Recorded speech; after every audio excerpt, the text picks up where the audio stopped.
amigos, bem-vindos ao canal Pérolas Esparsas, num canal onde você poderá encontrar boa música e muitas mensagens inspiradoras que te levam para mais perto do Salvador. Se você ainda não é inscrito, te peço que se inscreva no canal e não esqueça de curtir e compartilhar com seus amigos, para nos ajudar a levar esperança ao redor do mundo. Muitos sinais já estão a nos mostrar, breve Jesus voltará. Um novo sol de um novo dia vai raiar, quando Jesus regressar. A iminente vinda do Senhor deve mover-nos à preparação para o encontro com Ele.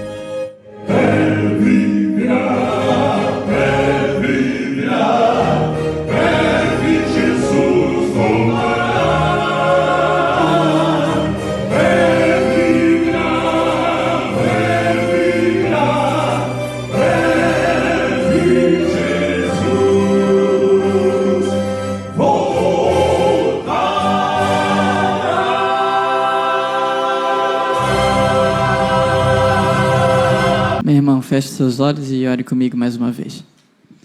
Senhor, nosso Deus, obrigado porque Tu não falhas, Senhor. Obrigado porque Tu és santo, todo-poderoso. E obrigado, Senhor, porque nesta manhã Tu nos recebes em Tua casa. Te pedimos que Teu Espírito Santo, conforme a promessa do Senhor Jesus, aqui esteja e que Ele fale aos nossos corações e fale através de mim também. Que o instrumento humano desapareça, Senhor, e unicamente a Tua voz, a Tua palavra e a Tua glória resplandeça diante de nós nesta manhã. Em nome de Jesus, amém.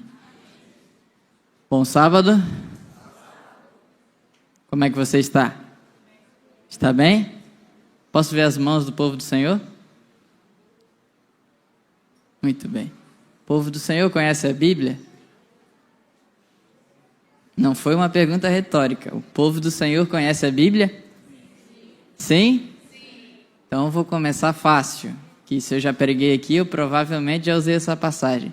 O que está escrito no Salmo 122, o verso 1?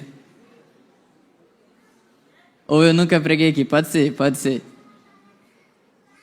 Alguém se arrisca? Opa!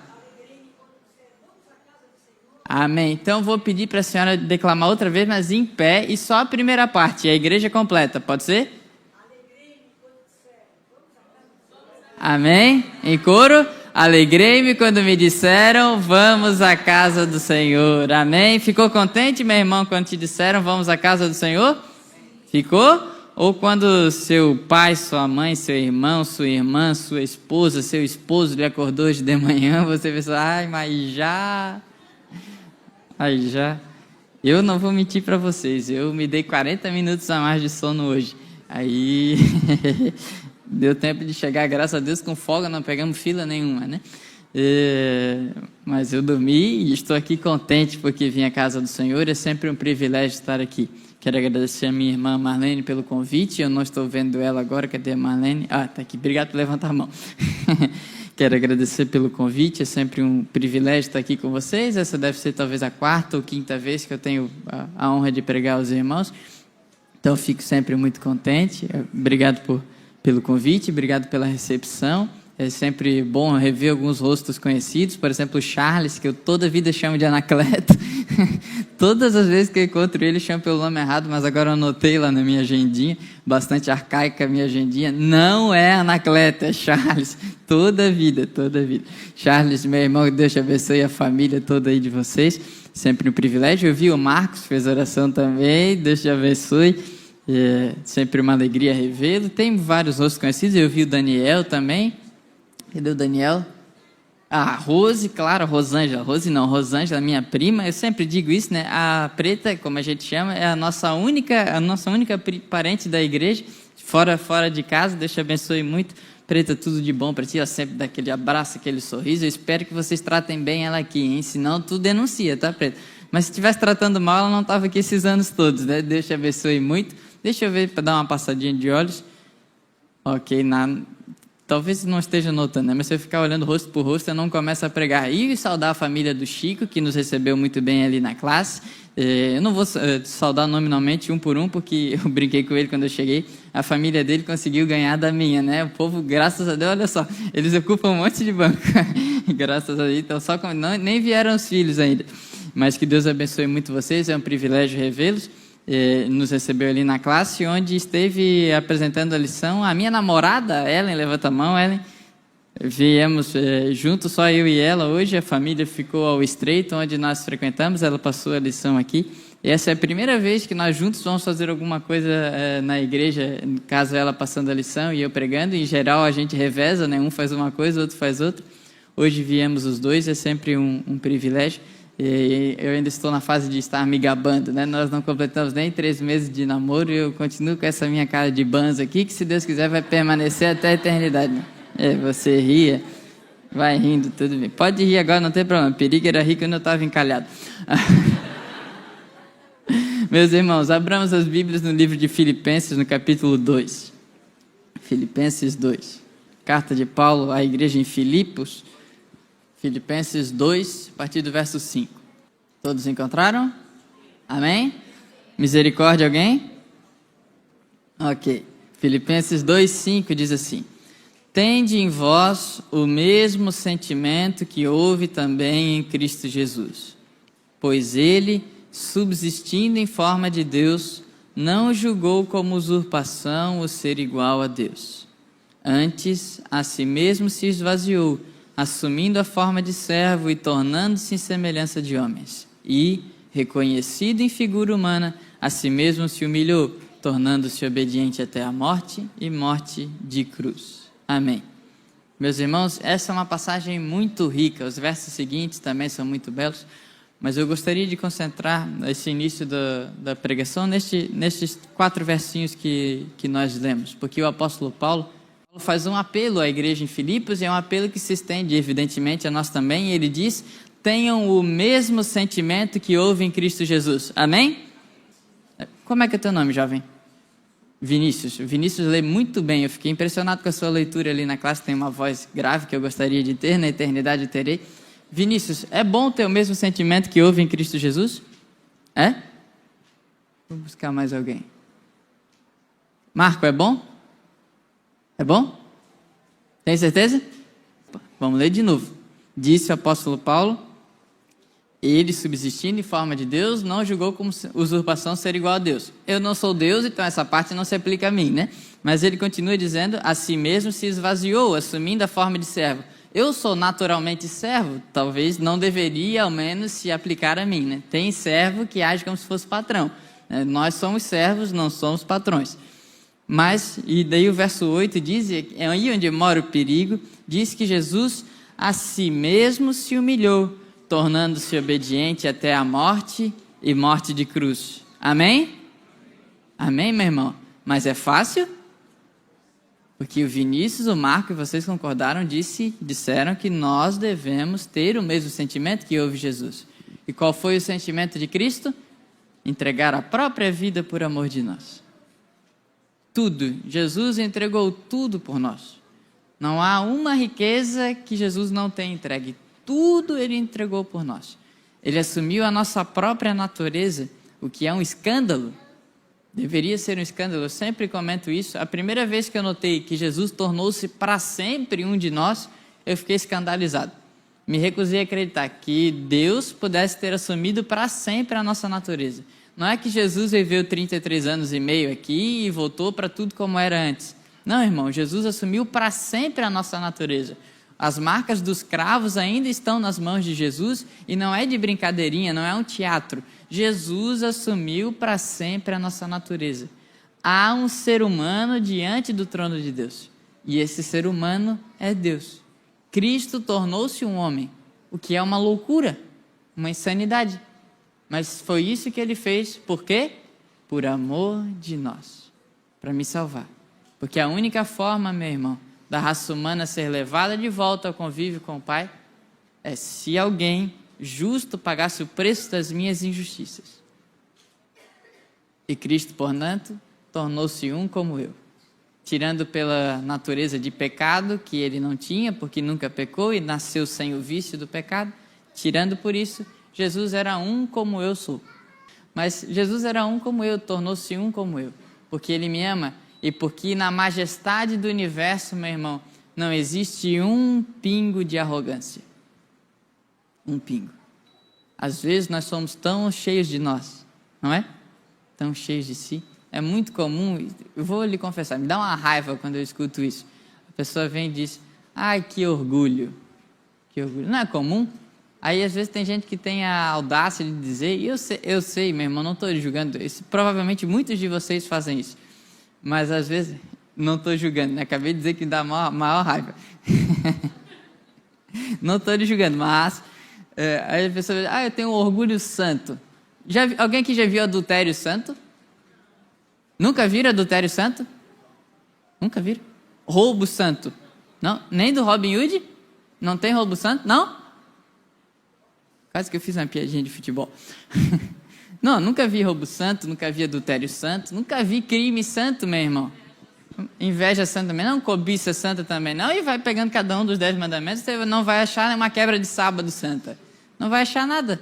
Pecado que seja santo, porque são duas coisas antagônicas. O pecado e a santidade são coisas distintas, uma contrária da outra.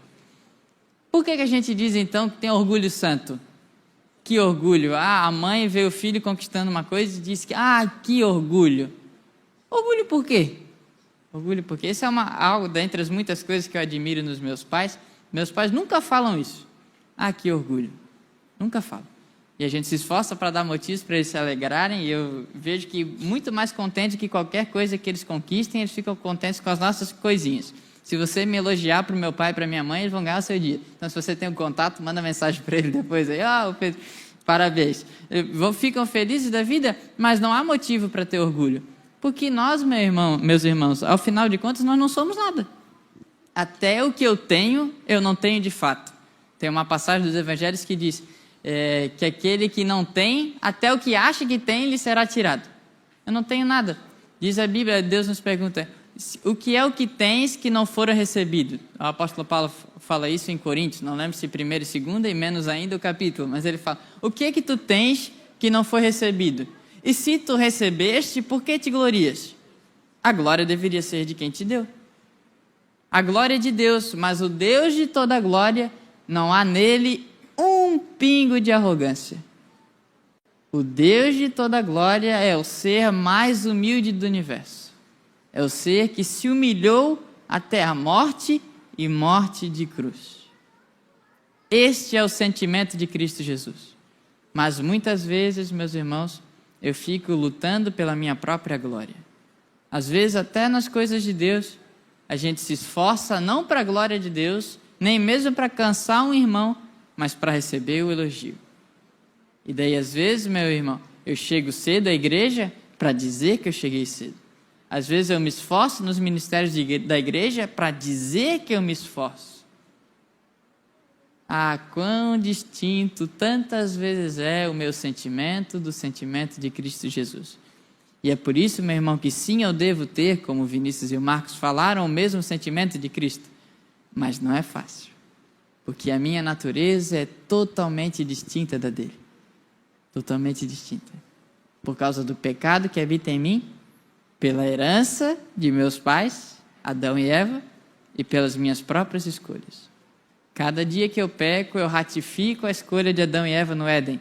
Cada pecado meu eu digo, é isso mesmo, tinha que ter comido do fruto. Este é o meu coração, tão diferente do coração de Cristo Jesus. Que tragédia, que tragédia. Diante do seu próprio coração, o apóstolo Paulo, que escreveu Filipenses, diz em Romanos capítulo 7, verso 24, desventurado homem que sou. Desventurado, palavra bonita, né? Outras Bíblias vão traduzir miserável. Miserável homem que sou.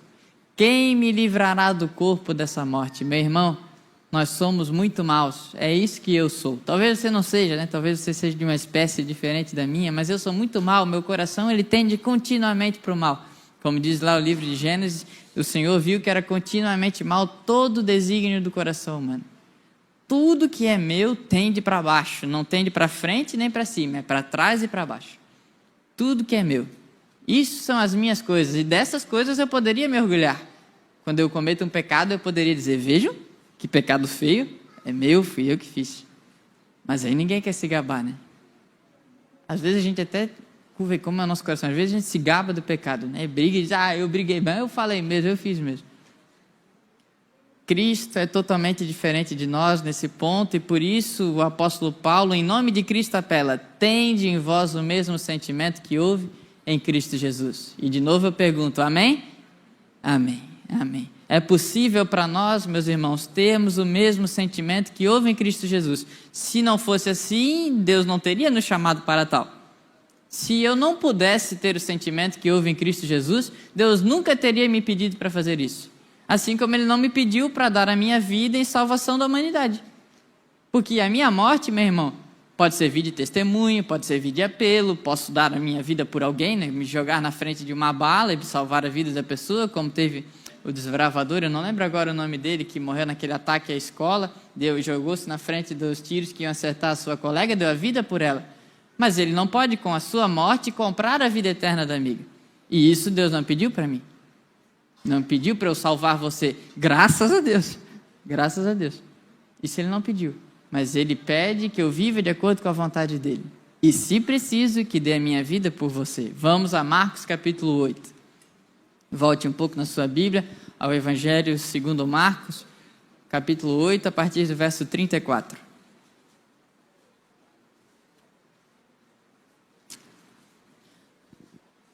Jesus, meus amigos, nunca nos pede algo que nós não possamos fazer. Tenha em mente isso. Jesus não é como, às vezes, alguns professores que nos aplicam provas cujas questões não têm resolução, né? Fica fazendo a questão e nunca fecha a conta com a alternativa, né? Coisa triste. Muitas vezes o erro está na pecinha aqui, mas às vezes te dão umas coisas que não tem solução. Jesus nunca faz isso. Jesus nunca te coloca no beco sem saída. E quando você está no beco sem saída, Ele tem uma escada apontando para cima para te tirar do beco. Sempre há solução na nossa vida. Enquanto nossos ouvidos ouvem a voz do Espírito Santo, há solução. Disse Jesus aos discípulos quando perguntaram quem pode ser salvo. Depois que Jesus disse que é mais fácil passar um camelo no buraco de uma agulha do que o rico entrar no reino dos céus, os discípulos perguntaram, então, Senhor, quem pode ser salvo? Sabe o que Jesus disse? Isso é impossível aos homens. É impossível eu me salvar. Mas Jesus não terminou o verso aí, Ele disse, mas para Deus nada é impossível. O anjo Gabriel disse para Maria que para Deus não haverá impossível em nenhuma de suas promessas. Nada é impossível a Deus e tampouco nada é impossível ao que crê. Disse Jesus ao pai do jovem endemoniado no capítulo seguinte, no capítulo 9 de Marcos, que nós não meditaremos hoje, mas é uma lindíssima história. O fato, meu irmão, é que Jesus nos chama a uma meta possível, embora difícil. Impossível para mim, mas nele totalmente possível, e portanto Ele diz, capítulo 8 de Marcos, o verso 34, nos relata que, então, convocando a multidão, isso aqui Jesus fez logo depois de ter prenunciado a sua morte e ressurreição. Ele disse, convocando a multidão e juntamente seus discípulos, disse-lhes, até aqui, para quem que Jesus disse? O lhes, aqui no começo do verso 34, foi para quem? Foi para Pedro, Tiago, João? Sim ou não? Vão ter outras alternativas, pode responder. Foi para Pedro, Tiago ou João? Sim ou não? Também, portanto, sim. Beleza? Foi para Pedro, Tiago e João, correto? Foi também para Natanael, para Filipe e para todos os outros dos discípulos. Foi para eles que Jesus disse, correto? Estão comigo? E foi só por aí? Terminou por aí? Ele falou para os 12 e fechou o discurso? Não? Para quem mais que foi? Para a multidão, meu irmão. E sentadinho no meio da multidão estamos nós hoje. Estamos nós no meio da multidão. Nos falta tocar o manto do Galileu. Neste outro tema, linda música. Mas Jesus falou à multidão do seu tempo que o ouvia e fala a nós hoje o quê? Leiamos, sigamos o verso 34 de Marcos 8, em que Jesus disse, se alguém quer vir após mim, meu irmão, se alguém quer vir após mim, a si mesmo se negue, tome sua cruz e siga-me. Amém? Amém, meu irmão, mas é um amém difícil. A si mesmo se negue, tome sua cruz e siga-me. Se você quiser seguir a Jesus. Se você não quiser seguir a Jesus, meu irmão, você pode tranquilamente esperar o culto terminar aqui, cumprimentar todo mundo com um sorriso de preferência, né? como a Preta me disse, dê um sorriso lá na frente. É bom a gente sorrir, meu irmão, não seja carrancudo. Porque eu vou te dizer, talvez você não seja tão bonito quanto você pense, e com a cara amarrada fica mais feinho. Então sorria isso mesmo, né? Tem gente que não gostou, né? Sorria é bom, o coração alegre formoseia o rosto, né? Por isso que eu estou mais bonito depois que comecei a namorar. E se não estou, não me diga, eu acredito que estou. Meu irmão, você pode, se não quiser seguir a Jesus, levantar e ir embora. E está tranquilo, vai. Pode largar sua Bíblia lá no armarinho, deixar aberto no Salmo 121, no Salmo 23 ou qualquer outra passagem, Salmo 51. Deixa aberto lá e vá viver a sua vidinha. Não tem problema nenhum, meu irmão. Você não precisa vir à igreja, não precisa estudar a Bíblia, você não precisa falar de Jesus para ninguém. Ou só você vai economizar 10% do dízimo, o tanto de oferta você não vai mais precisar dar, vai ter o sábado livre para você fazer o que quiser, vai poder comer o que você quiser, beber o que você quiser, fumar o que você quiser, e não tem problema nenhum, meu irmão. Tirando um, que você não vai poder subir. E eu acho, meu irmão, que esse é um preço bastante caro para umas poucas escolhas que Jesus nos pede a fazer. Mas ele disse, se alguém quiser vir após mim, Jesus é um cavalheiro, meu irmão. Jesus não força a entrada. Se você quiser segui-lo, ele aceita com condições. Mas se você não quiser segui-lo, ele vai respeitar a sua escolha. E vai dar ao final o que você mesmo quererá, que é a destruição. Porque os ímpios, quando virem Jesus voltar, se abrigarão debaixo das rochas, das montanhas e dizer, caiam sobre nós e nos escondam da face de Deus. Porque o pecado não pode habitar na presença de Deus e será o próprio desejo dos ímpios ser destruídos, porque eles não quiseram estar na presença de Jesus. Isso é loucura, mas é verdade. Então, se você não quiser seguir a Jesus, meu irmão, viva a sua vidinha tranquilo. Viva a sua vidinha tranquilo. Já é bom se acostumando com o calor, né? Ao final, é o que lhe aguarda. Mas você não é obrigado a seguir Jesus, mas se você quer seguir a Jesus, meu irmão, aí você não pode seguir a sua vidinha tranquilo. Aí você não pode levantar daqui como se nada tivesse acontecido, você não pode ficar sentadinho aí, meu irmão, com a cara amarrada, você vai ter que sorrir para mim. Porque é isso que Jesus pede muito mais, ele diz, a si mesmo se negue, tome a sua cruz e siga-me. Eu tenho que me negar, e eu fico andando de um lado para o outro, né? Eu tenho que me negar, meu irmão, eu tenho que dizer não para o meu eu. Eu tenho que ver as minhas vontades e dizer não, mas é tão difícil. Não é fácil, não. E seguir Jesus também envolve você cuidar da saúde, fazer exercício físico, se alimentar direito, dormir bem, tudo isso está envolvido, né? Não é só ler a Bíblia, não é só, é mais importante, mas há um papel para cuidar da saúde também. Mas é difícil, é uma luta, e se eu viver essa luta, meu irmão, de qualquer forma, empurrando com a barriga, eu nunca vou negar o meu eu. Eu nunca vou morrer para mim e viver a vida que Cristo pede. Eu nunca vou fazer isso se eu viver de qualquer forma. Por isso que Jesus pede, vem após mim, toma a tua cruz, filho, toma o fardo que eu dei para te carregar e vem comigo. Vem comigo. Diz não para ti mesmo, diz não para a preguiça, meu irmão. Acorda às 5 para fazer a tua oração, para fazer o teu momento devocional. Se tu quer ir para a academia às 6, então se tem gás para acordar para a academia, tem gás para acordar para estudar a Bíblia. Dorme um pouquinho mais cedo. Ei, meu irmão, está cansado quarta-feira, mas tem culto, vem. Vem, porque Jesus está aqui quarta, 20 horas? Que horas é o culto de quarta aqui? Todo mundo sabe disso? Tá. Quarta-feira às 20 horas, Jesus está aqui. Não está na academia. A menos que você trabalhe. Aí tem gente que precisa trabalhar à noite, não vou lhe julgar. Mas eu sei que a menor parte das pessoas que trabalham ou estudam é quarta-noite. Não venha mentir para mim, porque eu não nasci ontem. Foi 3 dias antes de ontem. Meu irmão, Jesus está aqui quarta-noite. Jesus está todo dia de manhã cedinho, do lado da minha cama, esperando eu ler a Bíblia. Mas Ele não está no celular. Não está ali no Instagram. Jesus não está ali me esperando. Jesus está na Bíblia. Que às vezes eu deixo na minha cama, acordo, levanto e não abro. E você acha, meu irmão, que Jesus vai me dizer no final, muito bem, Pedro, servo bom e fiel. Foste fiel no pouco, sobre o muito te colocarei. Qual que é o seu nome, minha irmã? Não entendi, desculpa. Zenite. Zenite, essa é uma postura de alguém que quer ir para o céu? Não é. Não é, meu irmão? Ler a Bíblia de vez em quando, esporadicamente, não é a postura de quem quer ir para o céu. E este é o pregador de vocês hoje. Alguém cujas ações muitas vezes dizem: Pai, eu não quero ir para o céu. Ruim isso, né? Isso é o que eu sou. Isso é o que você é, meu irmão. Quando quarta-feira à noite você está vendo o jogo e não está aqui na igreja. É isso que você é. É ruim de ouvir. É para mim primeiro. Por isso que eu me usei de exemplo. É ruim. É ruim. Meu irmão, Jesus está nos chamando a seguir após Ele. E Ele tem um mundo de bênçãos para nos dar, se nós seguirmos. Mas eu preciso escolher. E eu preciso deixar de lado as coisinhas deste mundo, as besteirinhas deste mundo, para viver coisas muito melhores com Ele. Como a história da moça do Pro Vai Ver, de quantas maravilhas ela testemunha no dia a dia, porque ela decidiu seguir a Jesus. E se eu decidir seguir Jesus, eu verei maravilhas também. Jesus continua dizendo aos discípulos, à multidão e à igreja do Jardim Adorado hoje o seguinte, no verso 35: quem quiser salvar a sua vida, perdê-la-á. Quem perder a vida por causa de mim e do evangelho, salvá-la-á.